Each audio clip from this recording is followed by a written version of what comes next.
All right, so just as a reminder, we're still talking about linear and nonlinear functions. Okay, so in the previous one that I've talked about, this is just a reminder that a linear function, its graph is going to be non-vertical. Okay, and that's key because remember, a function, every input has exactly one output. If we have a vertical line, not a function. So every non-vertical line has a constant rate of change. So it's a straight line. Okay, anything else that is not a straight line is a nonlinear function. All right, so as we talked about, linear functions will be a straight line. Nonlinear functions, their graph will not be a straight line. Okay, we can determine whether a set of points is a function or not, or linear function or not. So this one's not. So linear equations.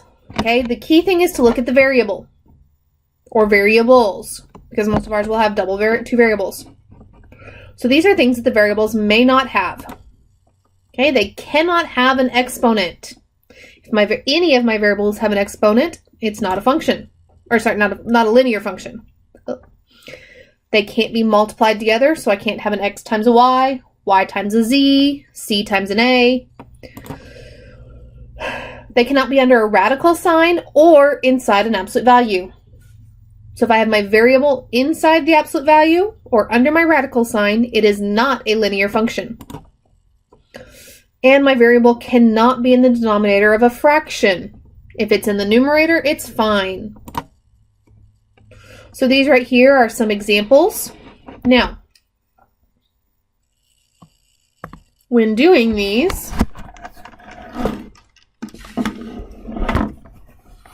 okay, all of them will be in the form of y equals mx plus b. This is our linear equation, and it's a form we call point-slope form. Sorry, not point, slope-intercept.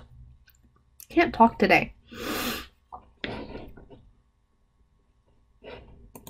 When we are looking at nonlinear, well, it's the opposite of linear. Okay, can contain exponents, can be multiplied to each other, be under the radical, be in the denominator. So notice, okay, so it's all about where your variable is.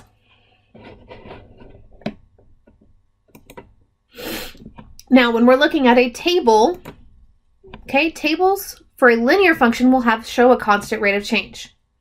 Well, how do we tell if it has a constant rate of change?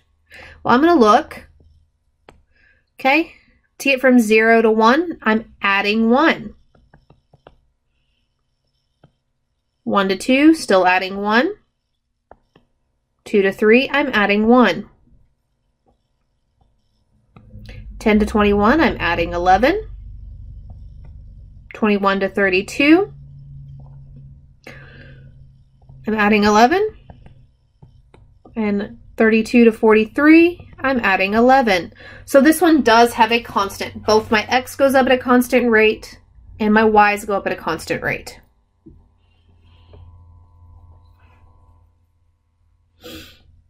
And that would even include, okay, what if I had 5 and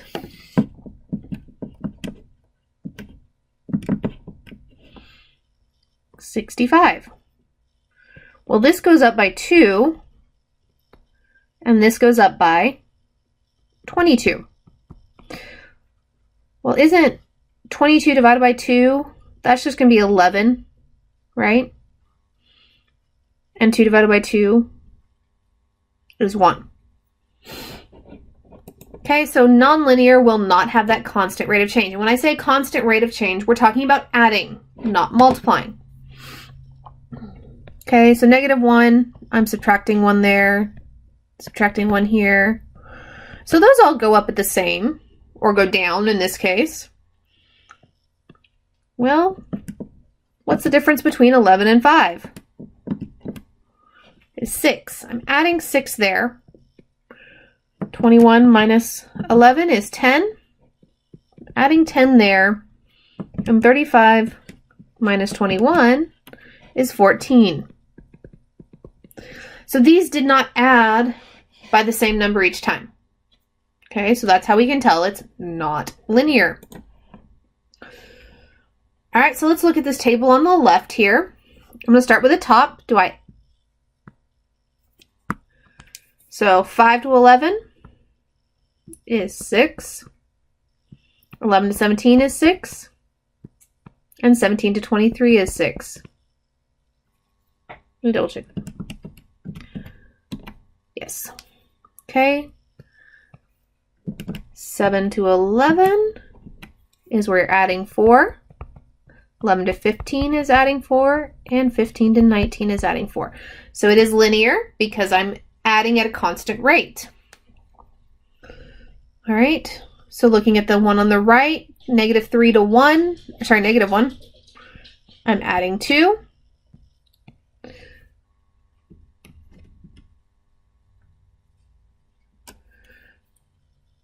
-1 to 1, I'm adding 2, not 12.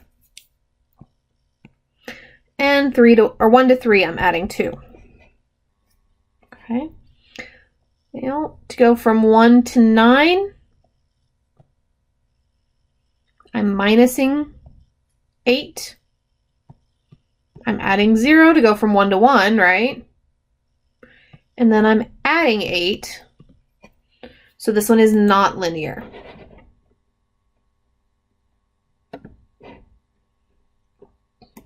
All right, so let's look at a couple equations that might not be as easy to pick out, whether they are linear or nonlinear. So guys, the key thing is look at your variables. Do they have any of those 4 key things? Do they have exponents?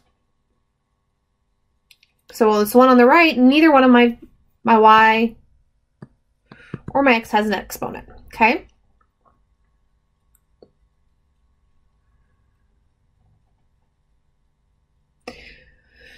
So, does it have a radical sign? Nope, it's not in the absolute value either, okay? Is it multiplying to another variable? Okay, this one on the left is not, is it? Okay, and finally, guys, always check, can you write it in the form y equals mx plus b? So all I have to do to determine that is isolate y, or isolate one variable, right?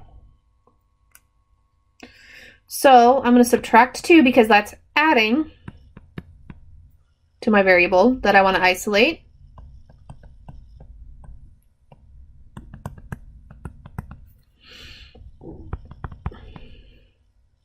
And then I'm going to times both sides by 6. Okay, because remember it's 6 over 1. So let's cancel out. And I get y is equal to 18x. That should have been a plus, not a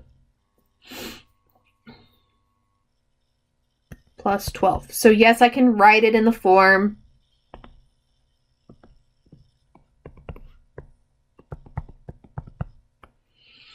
okay, so let's look at this other one.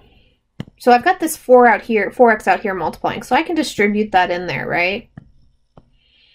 Well, 4 times 8 is 32x minus 4x times 1x is a negative 4x squared.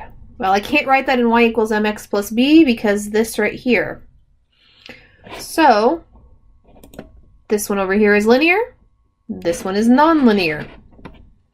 So just look for those key things. As long as you don't have an exponent, don't have a radical, your variable is not in the denominator of a fraction. Okay. And we're not multiplying to another variable. This one here, we were multiplying to another variable, weren't we? All right. And just because this is going to come up in the assignment today, I wanted to bring it back up and remind you. Remember, a discrete graph is a set of points that are not connected. Also, a table would be considered discrete most of the time, unless it's given conditions where we could have numbers in between, we're just not listing them. And continuous graphs will be connected. Okay, so all the points will be connected by a line and everything.